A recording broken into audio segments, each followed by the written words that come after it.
berasal dari Sapiah Balahan Kuduang Karatan dari Pagaruyuang. Jadi setelah terjadi batu batikam di Pagaruyuang, maka kerabat istana poi mencari daerah-daerah.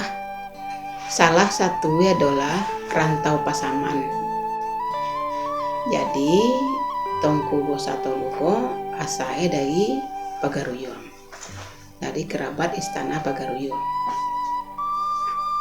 Tibo di Siko membentuk sebuah taratak ko berkembang menjadi dusun berkembang menjadi kampung.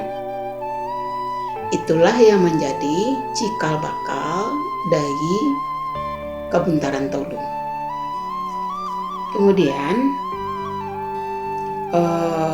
kerabat istana Pagaruyuang yang datang ke Rantau Pasaman khususnya di Tolu itu berdasarkan undang Nanompe dinamakan dengan daerah rantau Pasaman. Daerah rantau babentuk kerajaan. Jadi kampung mulailah dibentuk struktur kampung. Waktu itu mulailah dipelok rumah godang. Itu diperkirakan tuh jauh lah sebelum masih sebelum Islam masuk. Setelah itu seiring dengan berubahnya zaman, rumah godang yang pertama itu telah mulai usia tua, akhirnya dibongkar atau dipugar dipelok nang baru. Nah, memelok nang baru itu pun lah ratusan tahun yang lalu. Akhirnya tahun 2004 dilotaan balik batu pertama dek Pak Baharudin sebagai Bupati Pasaman. Waktu itu Pasaman Barat dan Pasaman masih bersatu. Nah, diletakkan batu pertama balik. Alhamdulillah setelah tahun 2004, 2005 dan seterusnya mulailah jalan pembangunan. Pembangunan yang paling basic jalan pada waktu itu berkisar 2006 sampai 2007. Kemudian tahun 2010 alhamdulillah selesai. 2002 boleh diresmikanlah balik rumah godang Gajo atau Kubosa. Tapi hanya saja rumah godang yang di Pelok nang Kininko bukan lagi seperti rumah godang yang lama. Artinya kalau dulu rumah godang awak kan lai 9 ruang. Nah, kalau rumah godang yang Kininko memang 9 ruang lai. Tapi penyangga itu karena pada waktu di Pelok jumlah datuk dan penghulu di Tolu kola 25 kampung. Maka tiang penyangga rumah godang yang kini disesuaikan dengan jumlah datuk dan penghulu yang lain di Tolu kinin. Sebanyak 25 tiang penyangga. Nah, sudah tunjuk rumah godang awalku adalah rumah godang Kotopiliang.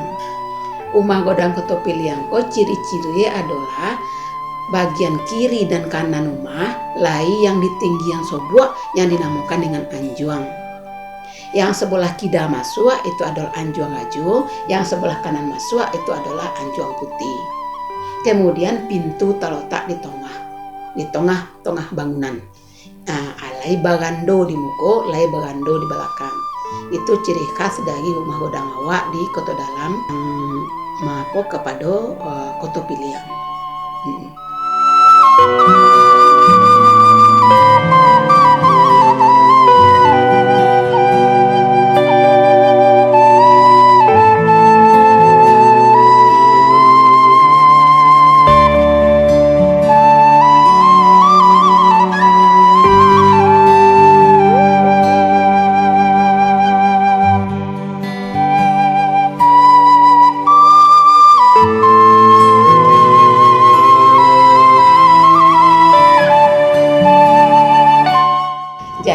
Isi di dalam keadaan kinin gue isi di dalam Berdiri di 2 lantai.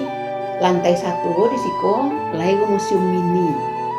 Nah, jadi di museum mini itu kini dulu dipasanglah di situ dulu pakaian-pakaian kebesaran dari beberapa tubuh bosa yang masih bisa dikumpul.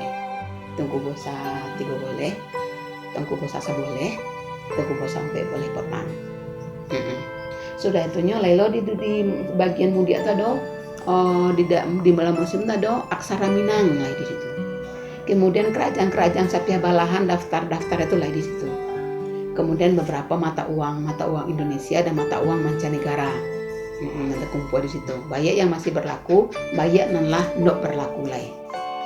Sudah itunya di situ lah alat-alat kesenian tradisional. Lai cenang, lai talempong, lai bansi, lai gitar, lai biola, lai tambu, alat-alat kesenian tradisional. Kinin, posisi kinin. Sudah itunya pakaian-pakaian adai, pakaian tai, silik gelombang, baju-baju adai yang dipajang di situ. Itunya kinin di awak agama Islam dibuat ruang kocek sampai sholat.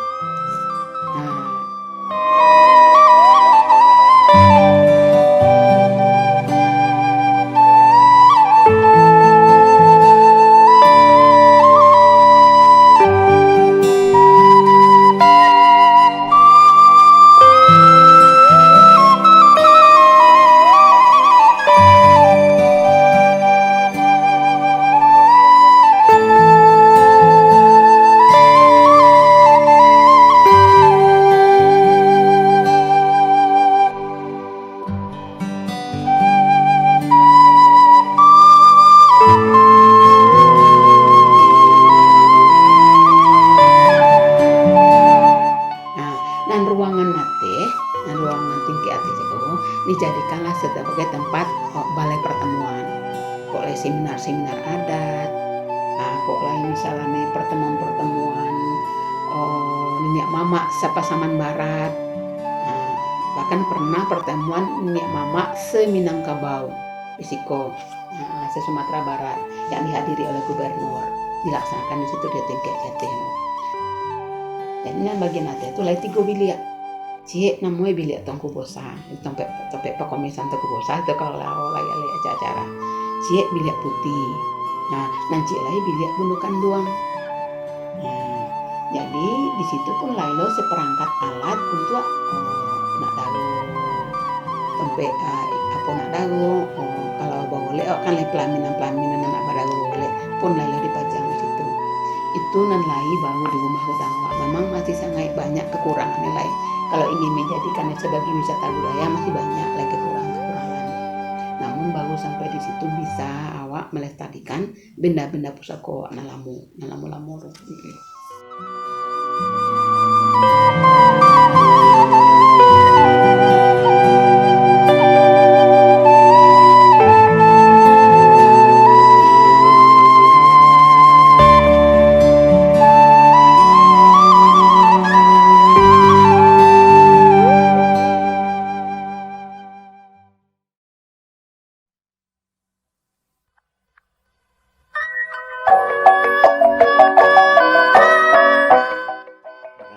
Godang Tongku Bosa itu adalah suatu ciri khas daripada Minangkabau. Disitulah untuk menyatukan masyarakat adat atau cucu ponakan yang ada di negara itu dulu. Perannya untuk menyatukan adat, ya kan? Minat pemuda kita di dalam rumah Godang, ya kan, memang ada perhatian, cuman tidak begitu sepenuhnya perhatian. Kenapa ya? Pertama sekali kurang datuk-datuk di kita sosialisasikan atau menjolehan kepada cucu ponakannya apa sebenarnya rumah Godang tadi, ya kan? Jadi mungkin Ikoko akan disampaikan kepada datuk-datuk nanti, ya kan? Walaupun di dalam musyawarah mufakat nanti akan disampaikan kepada cucu ponakannya supaya minat rumah Godang dan fungsi pada rumah Godang diketahui oleh seluruh cucu keponakan di negara Talu. Perhatian yang diagih oleh pemerintah ke rumah Godang dan rumah Godang cuman fungsinya itu bukan orang kaum adat aja, termasuk pemerintah yang memungsikan. Contoh,